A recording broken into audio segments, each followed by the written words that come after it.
నమస్తే అండి. ఈరోజైతే నేను టేస్టీగా దోసకాయ మునక్కాయల కర్రీ అండి. చాలా టేస్టీగా ఉంటుంది. రెండు కాంబినేషను ఎలా చేయాలో చూద్దాం. ముందైతే కడాయి పెట్టుకున్నాను. నూనె వేసుకుందామండి.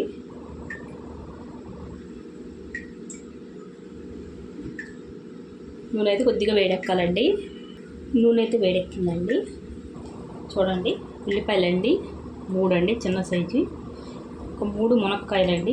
చూడండి, చిన్నగా కోసం శుభ్రంగా కడిగేసి పెట్టుకున్నాను. ఒక 4 పచ్చిమిరపకాయలు. ముందైతే ఉల్లిపాయలు వేసుకున్నామండి. మునక్కాయలు కూడా వేసేసుకుందాం. చాలా సింపుల్గా అయిపోద్దండి ఇలా చేసుకుంటే.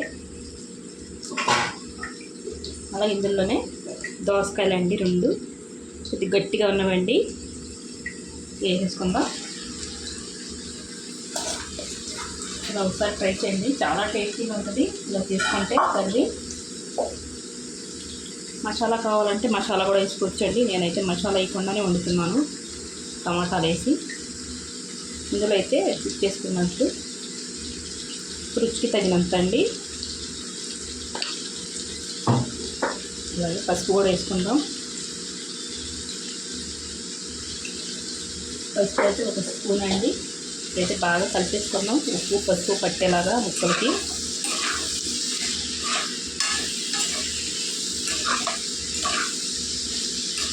మునక్కాయలు బాగా మగ్గితే మెత్తగా ఉడికితే చాలా టేస్టీగా ఉంటుందండి. మునక్కాయలు వేసుకుంటే ఇందులోకి మెత్తగా ఉడకాలి. మునక్కాయలు అన్నవి గట్టిగా ఉండకూడదు. ఈ దోసకాయలు, ఉల్లిపాయలు, మునక్కాయలు అన్నీ ఒకేసారి మగ్గిపోతాయండి ఇలా వేసుకుంటే. ఒక్కోసారి వేసుకునే పని లేదు. నాకు ఈజీగా చూపిస్తున్నాను నేను, సింపుల్ పద్ధతిలో. ఇవి బాగా కలిపేసుకొని మూత పెట్టి మగ్గించుకుందామండి. ఇప్పుడు ఇవి చూడండి, సగం మగ్గాయండి.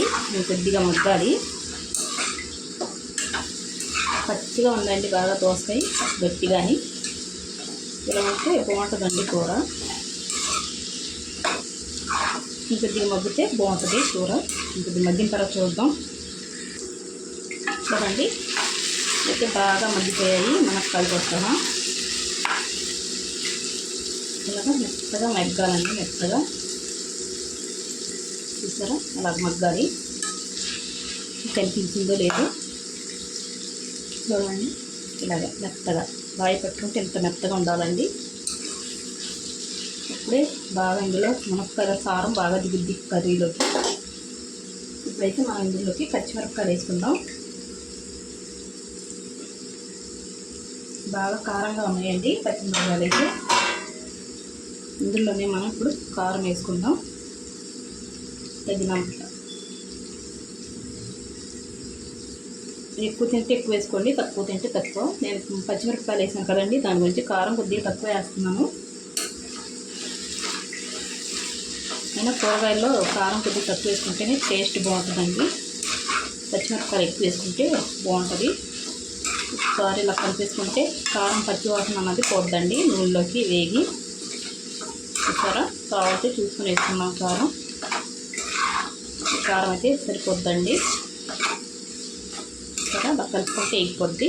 ఇప్పుడైతే మనం ఇందులోకి టమాటాలు వేసుకుందాం. చూసారా, ఇలాగ పేస్ట్ కింద చేసుకుని వేసుకుంటే తొందరగా ఉడికిపోద్దండి. బాగా కలిపేసుకుందాం కలిసేలాగా టమాటాలు. ఇప్పుడైతే నూనె తేలే వరకు బాగా కలిపేసి నూనె తేలే వరకు వండుకుందాం.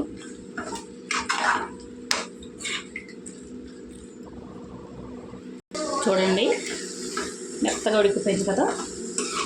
ఇప్పుడైతే మనం ఇందులో తగిన నీళ్ళు వేసుకుందాం. నేనైతే గ్లాస్ వేసుకుంటున్నానండి. మునక్కాయలు కూడా బాగా ఉడకాలి కదా. ఉప్పు కూడా ఇప్పుడే చూసుకుందామండి. బాగా కలిపేసుకొని కూర మూత పెట్టి వండుకుందాం. చూడండి, ఇలా దగ్గరికంతా వండుకోవాలి. ఇప్పుడైతే కొత్తిమీర వేసుకుందాం. బాగా లేతగా ఉందండి కొత్తిమీర. వేసుకొని బాగా కలిపేసుకుందాం. స్టవ్ అయితే కట్టేస్తానండి, సరిపోద్ది. ఇలాగా చూసారు కదా, ఎంతో టేస్టీ అయిన దోసకాయ మునక్కాయల కర్రీ అండి. ఒకసారి మీరు ట్రై చేయండి. వీడియో నచ్చితే లైక్, షేర్, సబ్స్క్రైబ్ చేసుకోండి.